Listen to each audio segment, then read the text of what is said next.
No ganarás esta partida sin mí. No ganarás sin mí. Porque yo soy tú. Tú no eres yo.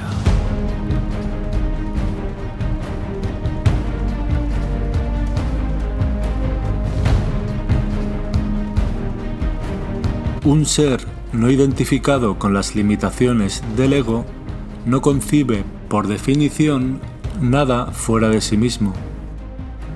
De modo que, al no sentir carencia, no hay lucha, no hay esfuerzo, no hay manipulación y no hay necesidad alguna de defensa. Ama al prójimo como a sí mismo, ya que lo percibe como una extensión de lo que él es. Solo se relaciona consigo mismo. De ese modo no ve disfraces a su alrededor, sino seres despiertos. Ve su misma luz detrás de cada rostro. Si juzgase lo que ve, estaría entonces juzgándose a sí mismo. Siente perfecta paz en su interior, por lo que solo percibe esa misma paz en el mundo que le rodea. No se identifica con la máscara, sino que brilla a través de ella. Al sentirse completo tal y como es, un ser despierto deja de observar el mundo material como un medio para satisfacer sus necesidades, ya que no existe el deseo de añadir nada a aquello que de por sí ya está completo. Y al no haber pensamiento egoico o preocupación por uno mismo, no es víctima de las circunstancias. Es capaz de amar porque se ama a sí mismo, de modo que puede ofrecer amor. El ego, en cambio, se detesta a sí mismo, por eso reclama amor. Una persona despierta no dirige su mirada hacia el pasado o hacia el futuro, ya que no considera que haya nada de valor allí. Permanece centrado en este momento.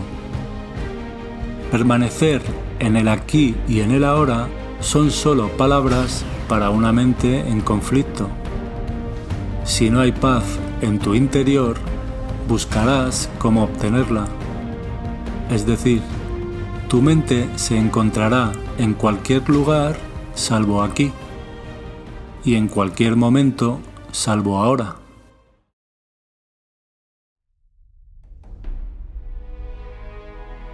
Utiliza al enemigo que percibes para destruir a tu enemigo verdadero.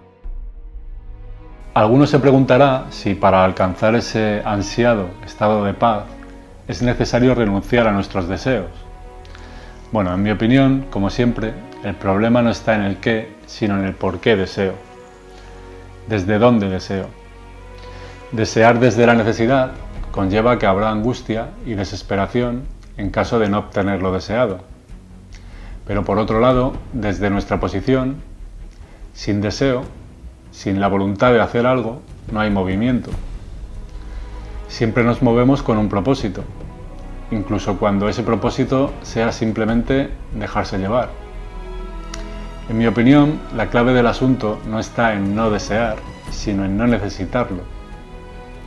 Y ese estado de no necesitar, como ocurre con el deseo o con cualquier emoción, no se puede forzar, no se puede provocar o evitar voluntariamente.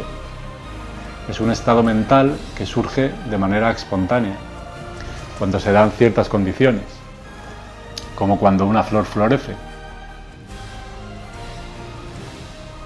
En el caso de Buda, como consecuencia de una comprensión previa.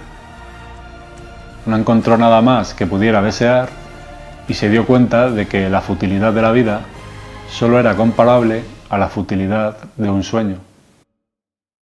Los sueños nos parecen reales mientras los tenemos, ¿no? Solo cuando nos despertamos nos damos cuenta de que algo no cuadra. Reprimir el deseo, porque consideras que es lo más apropiado, lo más espiritual y evolucionado, es en sí mismo un deseo. Deseas no desear. En mi opinión, una persona en paz consigo misma y con la vida no desea para ser feliz, sino porque lo es. Acepta el deseo como una parte más de su experiencia. Juega con él en lugar de obsesionarse con él, por lo que su estado de paz no se verá alterado, consiga o no lo deseado, ya que no mantiene expectativas. Cuando le preguntaron a Alan Watts por qué se dedicaba a enseñar a otros, respondió: porque los pájaros cantan. Es así, es lo que está sucediendo. ¿Por qué deseo? Pues por eso mismo, está sucediendo. Las emociones nos suelen indicar dónde estamos realmente y no dónde creemos estar. Puedo pensar que soy un ser evolucionado, que ha crecido interiormente, que ha trascendido el apego a cosas y personas y que no alberga miedo en su interior. Pero es mi respuesta emocional ante las situaciones la que me dirá dónde me encuentro realmente. Las emociones solo nos ponen en nuestro sitio. Son como el GPS de la vida. Resistirse a una emoción es negar nuestra verdadera situación y engañarnos a nosotros mismos. Y si crees estar en un lugar donde realmente no estás, probablemente acabarás en otra parte. Una idea resistente, muy contagiosa. Una vez que una idea se ha apoderado del cerebro, es casi imposible erradicarla.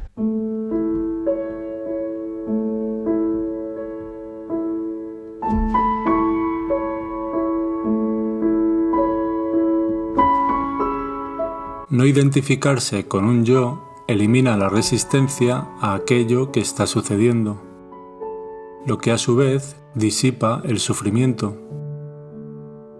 Cuando el sufrimiento desaparece, la paz resurge en la mente y ésta reflejará esa misma paz en el exterior. Esta desidentificación sería un proceso instantáneo de no existir en la mente una gran cantidad de creencias arraigadas que velan la realidad. Tomar conciencia de esa prisión artificial fabricada por el ego te empuja a querer escapar de ella, lo que otorga realidad a algo que no es sino una ilusión. La prisión es una ilusión. El despertar se produce cuando has dejado de identificarte con la ilusión. Solo entonces podrás disfrutar de las experiencias sin ningún temor. La mayoría de las personas buscan responsables fuera de sí mismas para justificar su propia infelicidad, bien sea otra persona, un país, una religión, un sistema político e incluso una racha de mala suerte, cuando en realidad son ellas mismas conspirando contra sí mismas. Con el propósito de encontrar la paz, muchos tratan de luchar contra los enemigos que perciben, pero luchar en contra de solo acrecienta aquello contra lo que se está luchando. Mediante la autoindagación podemos observar al yo condicionado, esa parte oscilante de ti, y revelar nuestra verdadera naturaleza, la parte imperturbable. Entonces dejamos de enfocarnos en cómo el mundo cambia y empezamos a recibir el flujo de información que proviene de una voluntad superior. Cuando entiendes que eres causa y no efecto, cesan los intentos por provocar cambio alguno en el exterior, abandonando así las interminables búsquedas del yo condicionado, que malgasta su tiempo trabajando para un mañana inexistente. Las soluciones que propone la mente egoica vienen impulsadas por la creencia de que existe un problema. Esas soluciones se convierten, por tanto, en parte del problema que trata de resolver. A pesar de los esfuerzos y artimañas del ego para ser feliz, se siente irresistiblemente atraído por el dolor. Identificarte con el ego no hace que no seas feliz, sino que no te permitas serlo. No soportas la culpa que subyace al haberte concebido a ti mismo separado, y por tanto crees merecer un castigo. Vives con la falsa creencia de que solo cuando hayas sufrido lo suficiente podrás expiar ese pecado. La desidentificación del ego es la vuelta a casa del hijo pródigo, que sucederá cuando deseche en su mente la idea de que ese pecado alguna vez fue posible. Aquel que alcanza la paz interior alineando su voluntad individual con la voluntad divina ha despertado. Él se esconde detrás de tu dolor, Jake. Abraza el dolor y ganarás esta partida.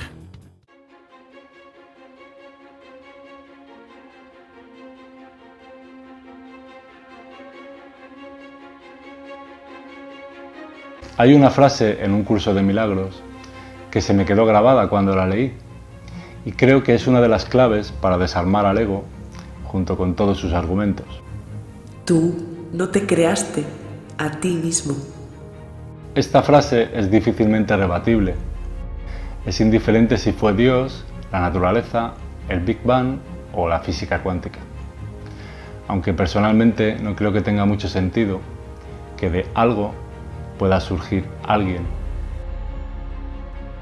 Esto debería ser por sí mismo una cura de humildad, pero por supuesto es algo que el ego no quiere ver y hace que diga cosas como a mí nadie me ha regalado nada, soy un hombre hecho a sí mismo o tengo lo que tengo porque lo merezco.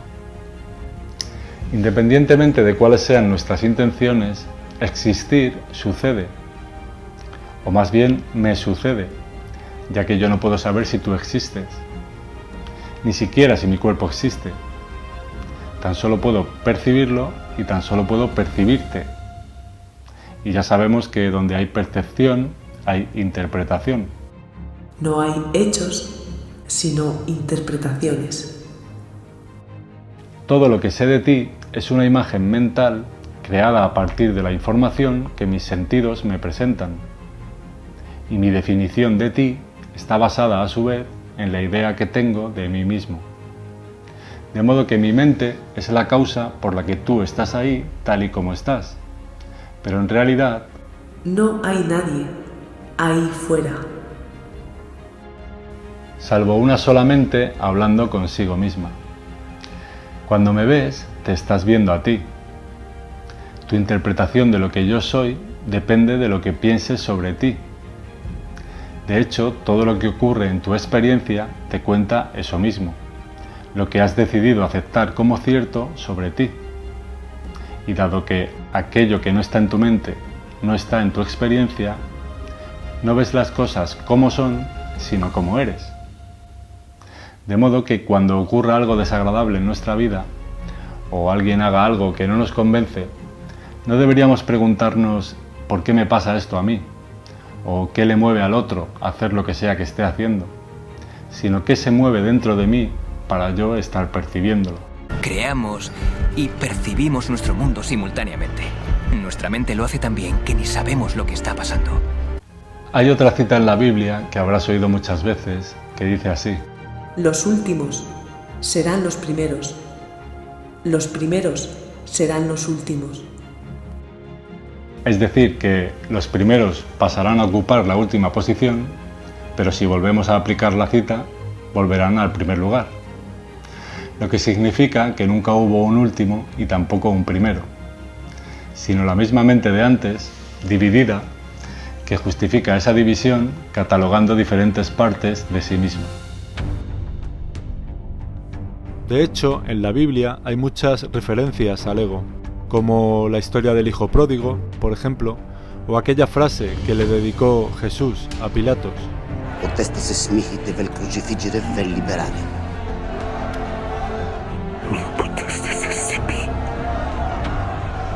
Mis hijos te suplico. De modo que no tiene mucho sentido enorgullecerse por nada de lo que seas capaz de hacer o lamentarse por lo que sea que no puedas hacer. Nunca estuvo en tus manos. Quizás deberíamos aprender a confiar y abandonar la creencia de que sabemos qué nos conviene. Como diría Jorge Lomar, soltar el joystick del videojuego. Hemos inventado un personaje con todo su alimento emocional que dentro de 70 años desaparecerá, junto con todos esos dramas tan devastadores, sus méritos y deméritos, y todo lo que cree poseer. Así que quizás no era tan importante, más bien un mal chiste del que poder reírnos. Bueno, gracias por llegar hasta aquí y ya sabes, si lo deseas, puedes dejar unas palabritas y así sabremos por qué sí o por qué no te convence. De hecho, soléis dejar ideas muy interesantes en los comentarios, tantas que me pregunto por qué algunos acostumbráis a ver tantos vídeos en YouTube con tantos maestros mostrándose el camino y no confiáis un poco más en vuestro propio criterio, en lo que sentís y en lo que intuís. De hecho, creo que muchos de vosotros sabéis más de lo que admitís saber, o quizás no os fiéis de lo que sabéis, no lo sé. Está muy bien escuchar las ideas de Edgar Tolle, Krishnamurti, Ramana Maharshi, pero ¿qué pasa contigo? ¿Qué pasa con tus ideas? ¿Qué pasa con lo que sientes, con lo que intuyes? Estos, a los que llamamos seres iluminados, son solo personas, como tú y como yo. De modo que tus conclusiones no tienen por qué ser menos válidas. Sería como decir que tu experiencia tuvo menos valor que la suya. Por supuesto que puedes, y creo que deberías, yo incluido, apoyarte en quienes podrían tener una visión más amplia e intentar encontrar coherencia en sus ideas, pero no a costa de las tuyas. Al final, eres tú quien decide. Al principio a la mente le resulta difícil aceptar que en ella hay algo más, que hay algo de mayor valor y de mayor capacidad para poder discernir la verdad.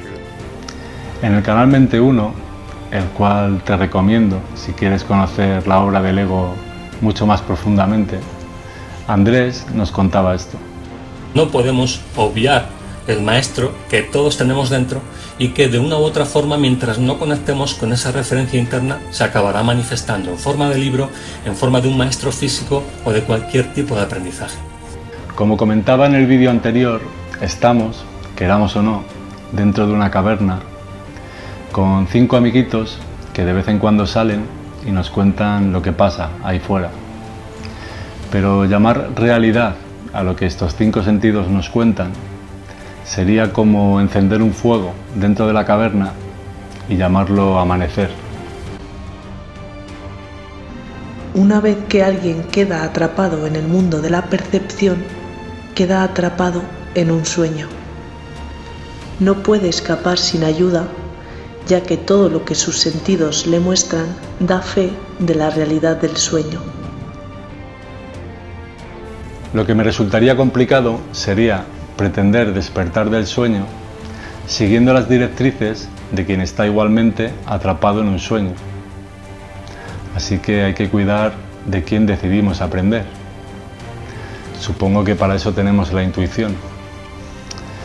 Creo que la paz mental está al alcance de cualquiera que decida experimentarla. No hay una sola ruta, más bien tantas como formas de ver el mundo.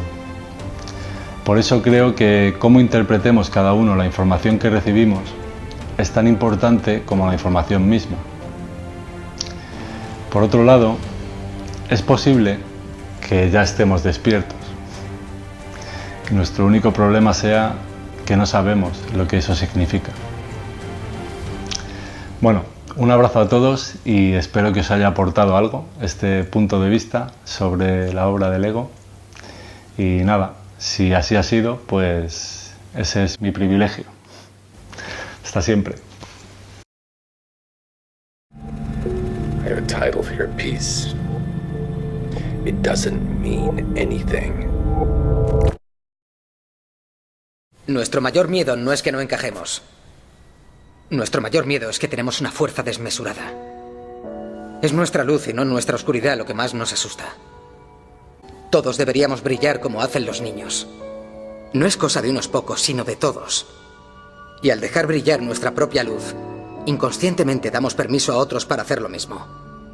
Al liberarnos de nuestro propio miedo, nuestra presencia libera automáticamente a otros.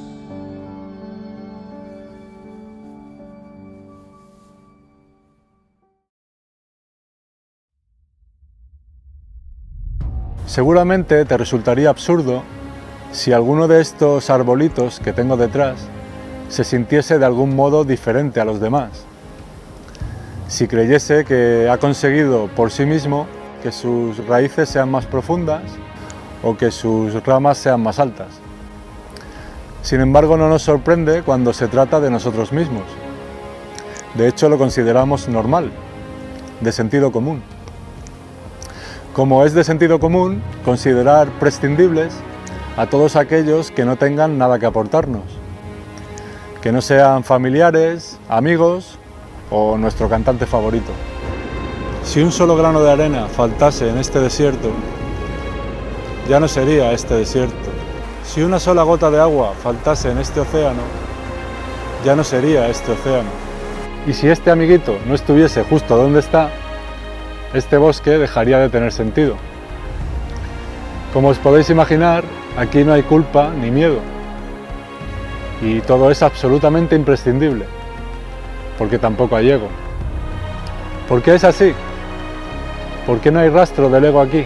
Porque aquí nada finge ser lo que no es para conseguir lo que no tiene. ¿Te estás enterando? ¿O has perdido la cabeza? Si yo preguntase a cualquiera de estos granitos, ¿quién eres?, me respondería: Yo soy el desierto. Si preguntase a cualquiera de estas gotitas, ¿quién eres?, la respuesta sería: Yo soy el océano. Y este arbolito me acaba de comentar: ¡Árbol! ¡No soy árbol! Cuidadito conmigo, chaval. La totalidad del bosque. Eso soy.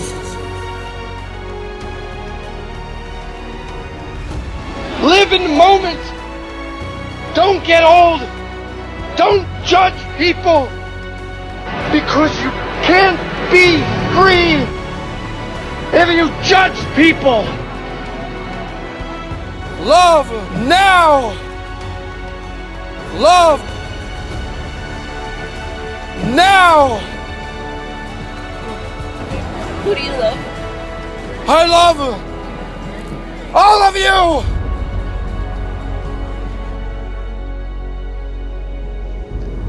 No es oro todo lo que reluce, ni toda la gente errante anda perdida. De las cenizas surgirá el fuego, y una luz asomará entre las sombras.